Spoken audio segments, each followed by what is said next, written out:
After much anticipation, SHU and ZUO have finally arrived in Arknights Global. This is a Chinese New Year limited event, 6 months too early and 6 months too late for Chinese New Year. Of course, the perfect time to have a limited event. This video will focus on what is coming only in the global server. I won't be adding any CN or JP related news, so you can see what you're about to expect in-game. So let's talk about it. Question from last week: what's a permanent game mode that I would like to see in Arknights? I have to say that I'm not as creative as what Hypergryph is, so I leave it to them to cook some innovative game mode that I've never expected. But if there's something I really want to see in Arknights, we've had a long run of CC, from CC 0, beta, all the way to like what CC is right now. And there's tons of daily stages. Right now, the contingency contract tab in the game only reruns the daily maps and it's up to risk 7. But yet we have like 30 different stages. So literally one stage appears per month. If there's something I wish they can change, I want it to maybe say rerun a few stages for a day, or if not multiple days, and then afterwards you reset and do new stages, and put the full list of risk that we've gotten before in the daily maps. Daily maps always like to change it up and go from a maximum of risk 12 to risk 15. But imagine if we had the full set, so every daily map felt like a permanent map. The problem I find with the CC tab right now is that there is zero incentive to play it, and yet I feel like there's a lot of creative grounds to make players, whether casual or veterans and those sweaty kind of players, we can all enjoy it if they were to make all the past daily maps into something that feels like a permanent map and we can play it whenever we want. That will also help us to limit test the units that we have today. That's something I wish to see. I don't know if it'll ever happen, but if Hypergryph is watching this, I hope this gives them a good idea.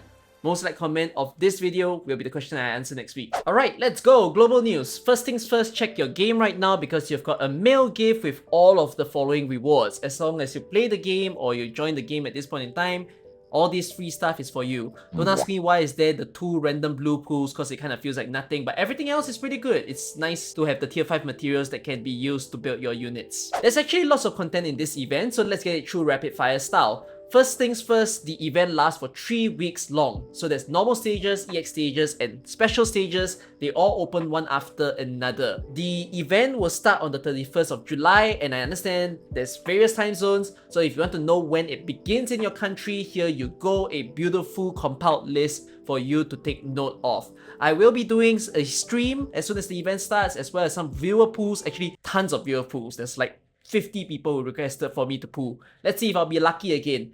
But take note of that, that's when you'll be playing the event, and this event will come with a brand new free 5-star, and I think this is one of the better 5-stars to appear. So this 5-star is Qing. He is a flag bearer. So if you've only got Myrtle as your solo flag bearer, you still don't have an Elysium and your Silac, and you've been wanting that second buddy, Qing wouldn't be too bad to build. In a way, he's like an improved version of Myrtle. There has a bit of Myrtle and Elysium hybrid in his kit, but generates the DP just like every other flag bearer. So pretty worthy welfare unit for this event. Something that lots of people might miss from the news: if you're someone who joined late in the game, or you don't play CC, never spent your contract bounties for certain items, Big will be obtainable with the event currency of this event. So both her original copy as well as all her potentials can be bought with the event currency. You can't buy it if you've already owned her, so this only applies to people who don't have her just yet. As well as the Hibiscus skin. The very old Hibiscus skin that appeared in the first year of the game, you can finally buy it with event currency. So those are the things for you guys to note for people who are missing these stuff. This will take more event currency, so you might have to farm extra compared to everybody else. But there will be a lot of free sanity packs that you get in this event, so don't be too worried while people will be using it to convert to like small amount of LMD, you're using it to convert to something good. Okay, banner news. SHU and ZUO is on the banner. You already know this. SHU is the limited unit and ZUO is the standard unit. Basically, ZUO will appear in every other banner after this as an off-rate unit that you might get, and SHU will only appear every single year at this same period of time. The other 3 siblings are also on the banner, but they will basically be an off rate with a slightly higher chance of appearing. So if you don't obtain SHU or ZUO, Dusk, Ling, and Chongyue has a slightly increased chance of appearing over every other 6-star. Nian is not included in this little increase because Nian is considered quite old already in the game. If you are planning to do 300 pulls, so basically obtaining your spark, that is the cost that you'll need to buy a SHU copy, ZUO, Dusk, Link, Chongyue, or Nian. However, next year onwards, Nian will decrease her spark cost from 300 to 200. So you might want to take note of that in terms of maybe you can hold back on buying Nian, buy some of the other Sui siblings. Next year you do 200 pulls and you can get a copy of Nian if you don't have her just yet. This will apply from every limited banner onwards where a unit is considered 4 years old in the game. They will drop their spark count from 300 to 200. So some CN updates to share with you guys. There will be free pulls in this event. So there's 10 free pulls that you can get right from the start, and of course there's still the daily roll. 1 free roll a day, so a total of 24 free pulls just like that. There are more free pulls than this. We'll see it afterwards. Then there is also one new 5-star which is Green Buds. Green Buds is a Desel Binder. We have way too many Desel Binders in the game, but she's one that can cause sleep. So if you're someone who plays Sleep Knights, this could be good for you. And as mentioned, there's going to be more free pulls. The lucky strips are back. This one will on average give you 10 free pulls. The idea is that every day you get to pull 2 tickets, and the higher of the 2 tickets will be the amount of random you get. There's 200, 300, 400, 500, 600, and 800. If on any day you get a 200 or 300 ticket, the next day they will give you 3 ticket chances instead. It's meant to give you a higher chance of getting a better random ticket. But again, on average, 10 free pulls. Then let's talk about the skins. We're gonna blow up each of the skins on the screen for you to see. First up, we've got Chongyue's skin, which is the skin that I'm most hyped for in this series. I do understand some people don't like it because the background colors and his outfit is very similar, so it looks like he's drowning in the background. But honestly, I just love the entire design, the whole cubic vibe, and he's wearing a damn sleek outfit. So I'm in love with this skin. This one's L2D, so it's 21 OP. Then we've also got a skin for Lin, which I also think is damn beautiful. Again, also L2D, so that is 21 OP.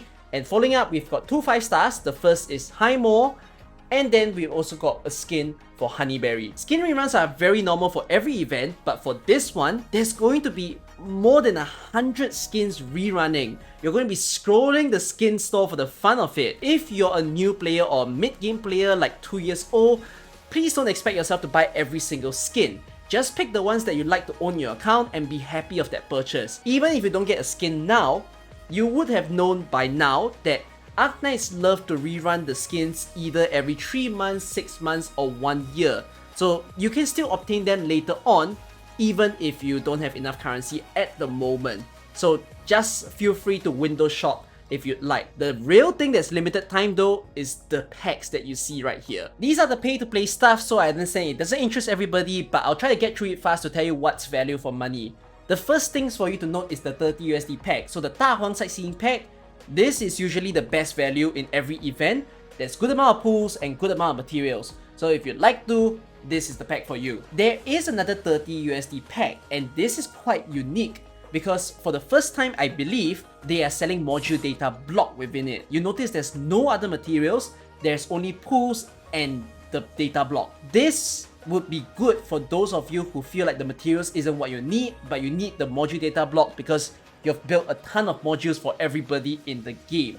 I do believe this offers slightly more pools than the other 30 USD pack, so if you're only looking purely for pools, this is the one to go for.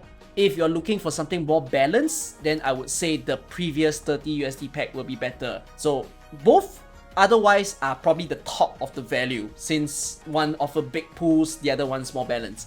If you can't afford that money, you want to go for something cheaper, then I would say that the 7 USD pack, like the City Tower Construction pack, then the 10 USD packs as well, so the Rhodes Island Upgrade pack, as well as the SHU Spare Change pack, these 3 are pretty worth for you to buy. The ones that I wouldn't suggest as much will be the Special Training pack. So Special Training pack contains a ticket where you can upgrade an E2 level 1 5-star or 6-star into E2 level 80. So the 5-star variant is 10 USD, the 6-star variant is 20 USD, and there's some OP to top it up as well.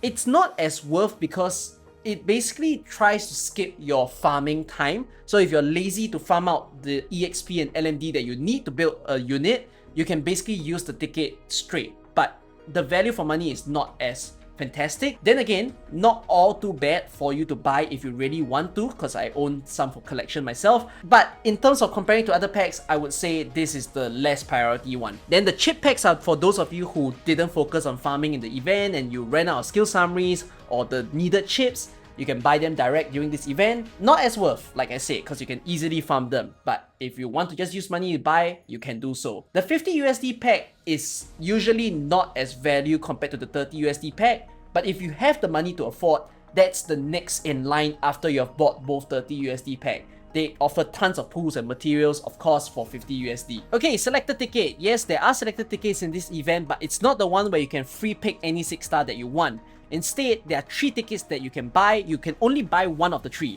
And when you obtain them, you have a chance of obtaining one of the featured 3 6-stars.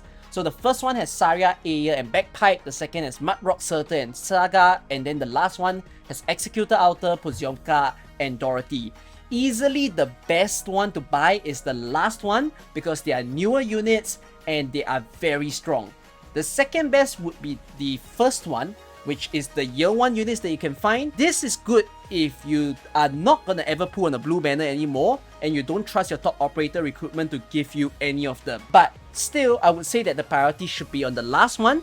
Only buy this ticket if you don't own anybody featured on that ticket. So if you own one of them, I'm less tempted to get it because there's a chance that you might obtain that same person again. If you own 2, definitely don't buy it. This is 26 USD. The way that it works is it's a 10 pool. So one of the 10 units will be the 6-star. You might still have a chance of obtaining other 6-stars, but they might not be the one that's featured over there. So they follow the same standard rates of 2% chance for a 6-star. 2 new furniture set, there's Shenlong Temple Fair as well as Da Huang Tianshi Institute. Then recruitment update. Surtur, April, and Avery are added to recruitment. None of these matter to you because there's no new pairs of tags. So nothing to care about. There's a brand new share feature, which is kinda cool. You can share your profile to Twitter, Facebook, or Instagram. I don't really know why I want to do that, but some of you might, so nice for them to have that in the game. Then there's gonna be a login event. At the start of the event, you will receive 5 raid packets. I believe this gives you about 6 or 7 free pools and a whole ton of materials along with it, as well as sanity pack. So nice little design of the event. And there's a login event where if you log in every day, you get all the following listed materials, some pools as well, and limited time furniture. There's a nice little QOL update where your profile picture or your team, what you show to your friends can actually be changed. So you can use some of the designs of past events or basically catered free and paid stuff that you might see in the future to make your design much cooler. So pretty nice that we're getting all of these UI changes that we get to enjoy. The final big news is that IS4 came with a bit of a surprise early update. I think it's earlier by a little bit, but basically new artifacts as well as Ending 4 is arriving into Arknights Global. So if you're someone who enjoys IS, you'll be happy to know you can finally experience Ending 4 and you'll play around with all the new content also. So those are the things for you to note with regards to this update. This video turned out to be very long, so I hope that tells you that there's lots of things coming in this event. I will be streaming for many days of this occasion, so I hope to see you guys joining in as well, and I will see you all in the next Arknights Weekly. Bye bye.